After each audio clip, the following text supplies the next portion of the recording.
కాసేపట్లో సిట్ అధికారులు భేటీ కానున్నారు. కేసీఆర్ కి ఇవ్వనున్న నోటీసులపై చర్చించనున్నారు. కేసీఆర్ ఇంటి దగ్గర లేదా ఫామ్ హౌస్ లో నోటీసులు ఇచ్చేదానిపై చర్చించనున్నారు. సాయంత్రంలోగా కేసీఆర్ కు నోటీసులు ఇవ్వాలని నిర్ణయించినట్లు తెలుస్తోంది. ఓవరాల్ గా అప్డేట్స్ అని తెలుసుకుందాం. మా ప్రతినిధి సతీష్ లైవ్ లో సిద్ధంగా ఉన్నారు. సతీష్, ప్రస్తుతం మరి కాసేపట్లో సిట్ బృందం భేటీ కాబోతోంది. కేసీఆర్ కు ఎక్కడ నోటీసులు ఇవ్వాలనే దానిపై చర్చ జరగబోతోంది. అప్డేట్స్ ఏంటి? స్వాతి, టీఆర్ఎస్ నేతలు ఊహించినటువంటి విధంగానే అధినేత కేసీఆర్కి నోటీసులు ఈరోజు ఇస్తారు అని చెప్తున్నారు. గత 2 రోజుల నుంచి కూడా కేసీఆర్కి నోటీసులు ఇవ్వబోతున్నారు అనేది బీఆర్ఎస్ పార్టీలో అంతర్గతంగా చర్చ జరుగుతుంది. నిన్న సాయంత్రం హరీష్ రావు కూడా ఇదే విషయంపై చెప్పారు. 1-2 రోజుల్లో కీలకమైనటువంటి వాళ్ళకి నోటీసులు ఇవ్వడానికి సిట్ అధికారులు సిద్ధమవుతున్నట్టుగా తమకు సమాచారం ఉంది అని నిన్న హరీష్ రావు చెప్పారు. అదేవిధంగా దాని ప్రకారం ఈరోజు జరగబోతుంది. మరికొద్దిసేపట్లో సిట్ అధికారులు కేసీఆర్కి నోటీసులు ఇవ్వబోతున్నారు. అయితే ఇటు నందినగర్లో ఆయన ఉన్నటువంటి నివాసం, ఆయన అడ్రస్ ఏదైతే ఉంటుందో ఆ అడ్రస్ దగ్గర ఉన్న నందినగర్ నివాసం దగ్గర నోటీసులు ఇస్తారా, లేకుంటే ప్రస్తుతం ఆయన స్టే చేస్తున్నటువంటి ఎర్రవెల్లి నివాసంలో ఆయన ఉంటున్నారు, ఆయన నియోజకవర్గ పరిధిలో ఉండేటటువంటి గజ్వేల్ నియోజకవర్గ పరిధిలో ఉంటున్నారు, అక్కడ నోటీసులు ఇస్తారనేది అయితే మరికొద్దిసేపట్లో క్లారిటీ రాబోతుంది. అయితే ఇదే విషయం ఇప్పటికే మొత్తం బీఆర్ఎస్ నేతల్లో చర్చ జరుగుతుంది. ప్రస్తుతానికి కేటీఆర్ సిరిసిల్లలో ఉన్నారు. సిరిసిల్లలో అదేవిధంగా హరీష్ రావు సిద్దిపేట నియోజకవర్గం, వాళ్ళ సొంత నియోజకవర్గాల్లో ఉన్నారు. అక్కడి నుంచి హుటాహుటిన బయలుదేరి ఫామ్ హౌస్కి కూడా ఎర్రవెల్లిలో ఉన్నటువంటి కేసీఆర్ నివాసం దగ్గరికి రాబోతున్నారు. ఈరోజు సాయంత్రం నుంచి ఈరోజు రాత్రి వరకు కూడా అక్కడే ఉండబోతున్నారు. ఒకవేళ నోటీసులు ఇస్తే నోటీసుల ప్రకారం రేపు విచారణ జరగబోతుంది. కాబట్టి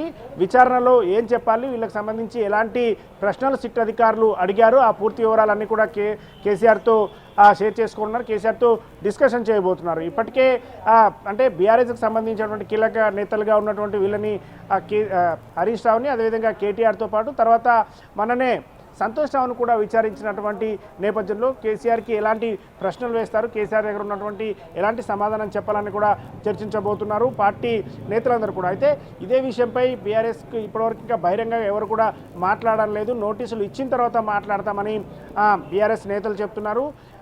ఈ నోటీసులో రేపు విచారణకు రావాలని ఉంటుందా, లేకుంటే అక్కడే ఆయన ఉన్నటువంటి నివాసం దగ్గర విచారణ చేస్తారా అనేది క్లారిటీ వస్తుంది. కాబట్టి ఆ నోటీసు చూసిన తర్వాతనే మేము మాట్లాడతామని బీఆర్ఎస్ నేతలు చెప్తున్నారు. అయితే గతంలో ఏదైతే ముగ్గురు విచారణ చేసినటువంటి సమయంలో పెద్ద ఎత్తున క్యాడర్ ఇటు తెలంగాణ భవన్ దగ్గర కావచ్చు, విచారణ జరుగుతున్నటువంటి కార్యాలయం దగ్గరికి పెద్ద ఎత్తున క్యాడర్ చేరుకోవడం, అక్కడ లోపల విచారణ జరుగుతున్నటువంటి వాళ్ళకి అనుకూలంగా నినాదాలు చేశారు. కాబట్టి రేపు ఎలా ఉండాలన్నదానిపై కూడా పార్టీలో చర్చ జరుగుతుంది. గతంలో ఏదైతే కేసీఆర్ని కాళేశ్వరంకి సంబంధించిన విచారణ జరిగినటువంటి బీఆర్కే భవన్ దగ్గరికి విచారణ కోసం వచ్చినటువంటి సమయంలో అప్పటికి 2-3 రోజుల ముందుగానే విచారణ తేదీ కూడా వచ్చింది. కాబట్టి అప్పుడు కాకుండా ముందుగానే ప్లాన్ చేసి పెద్ద ఎత్తున క్యాడర్ అక్కడికి వచ్చారు. బీఆర్కే భవన్ దగ్గరికి చుట్టుపక్కల క్యాడర్తో పాటు ఇటు పార్టీ ఎమ్మెల్యేలు ఎమ్మెల్సీలతో పాటు కీలక నేతలందరూ కూడా అక్కడే ఉన్నారు. కేసీఆర్ విచారణ జరిగినంతసేపు అక్కడే ఉన్నారు. రేపు ఏం చేయబోతున్నారు అనేది ఇక పార్టీ అయితే చెప్పట్లేదు.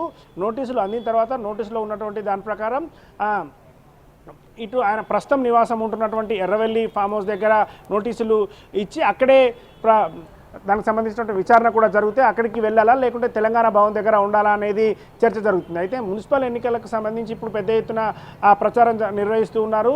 రేపు నామినేషన్లకు చివరి రోజు కూడా ఉంది. కాబట్టి నామినేషన్లుకి ఇబ్బంది కలగకుండా ఉండేందుకు పార్టీ నేతలందరూ కూడా సూచనలు ఇస్తున్నారు. పార్టీకి సంబంధించిన క్యాడర్ ఎలా రియాక్ట్ అవుతుంది రేపు అనేది పార్టీ దగ్గర నుంచి ఒక సూచన వచ్చిన తర్వాతనే దాని మీద ఆధారపడి ఉంటుంది. అయితే నోటీసులు మాత్రం సిట్ అధికారులు ప్రస్తుతం భేటీ అయ్యి దానిపై ఇంకా నిర్ణయం తీసుకోబోతున్నారు. నందినగర్లో ఉన్నటువంటి నివాసం, ఆయన నివాసం అంటే అడ్రస్ ఇక్కడే ఉంటుంది, ఆయనకు సంబంధించినటువంటి ఏదైనా సరే నందినగర్ నివాసం దగ్గరికి వస్తుంది. కాబట్టి ఈ నందినగర్ నివాసం దగ్గర నోటీసులు ఇస్తారా, లేకుంటే ఎర్రవెల్లిలోని నివాసం దగ్గర ఇస్తారనేది మరికొద్దిసేపట్లో తెలియబోతుంది.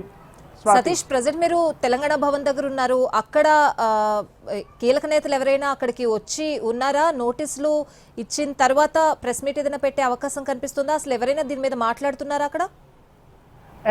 ప్రస్తుతం కీలక నేతలందరూ కూడా మున్సిపల్ ఎలక్షన్స్కి సంబంధించినటువంటి బిజీలో ఉన్నారు. నామినేషన్లకు చివరి రోజుగా ఉంది కాబట్టి ఒక్క రోజే సమయం ఉన్నటువంటి నేపథ్యంలో వాళ్ళు అక్కడ ప్రతి ఒక్కరికి అంటే ఇన్ఛార్జీలుగా ఉన్నటువంటి పార్టీ నియోజకవర్గాల ఇన్ఛార్జీలతో పాటుగా రాష్ట్ర నాయకత్వం, రాష్ట్రానికి సంబంధించినటువంటి ఇన్ఛార్జీలను కూడా పిలిచారు. కాబట్టి వాళ్ళందరూ వాళ్ళ నియోజకవర్గాల్లో వాళ్ళ మున్సిపాలిటీల్లోనే ఉన్నారు.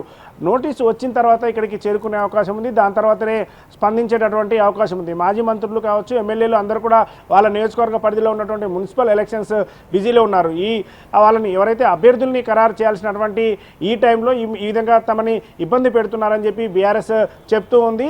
అందుకోసమే నేతలైతే కీలకమైనటువంటి నేతలు ఎవరు కూడా అందుబాటులో లేరు. తెలంగాణ భవన్ దగ్గరికి నోటీసులు ఇచ్చిన తర్వాత చూద్దాం దానికి సంబంధించి ఎట్లా రియాక్ట్ అవుతుందో, పార్టీ దగ్గర నుంచి ఎలాంటి సూచనలు వస్తాయనే దానిపై విషయంలో కూడా చూస్తున్నారు. తెలంగాణ భవన్ దగ్గరికి ప్రస్తుతం ఎవరు రాకపోయినప్పటికీ కూడా అందరూ సంప్రదిస్తున్నారు. ఇటు అయితే ఏదైతే సిరిసిల్లలో నియోజకవర్గంలో తెలంగాణ భవన్లో సిరిసిల్లలో ఉన్నటువంటి తెలంగాణ భవన్లో కేటీఆర్ సమావేశం జరుగుతుంది. ఆ సమావేశం ముగియగానే ఆయన నేరుగా కేసీఆర్ని కలవడానికి వెళ్ళబోతున్నారు. మరికొద్దిసేపట్లో సిద్దిపేట నుంచి కూడా చాలా తక్కువ దూరం, కేవలం గంట సమయంలోనే అక్కడికి వెళ్ళొచ్చు. కాబట్టి కేసీఆర్ని కలవడానికి హరీష్ రావు కూడా వెళ్ళబోతున్నారు.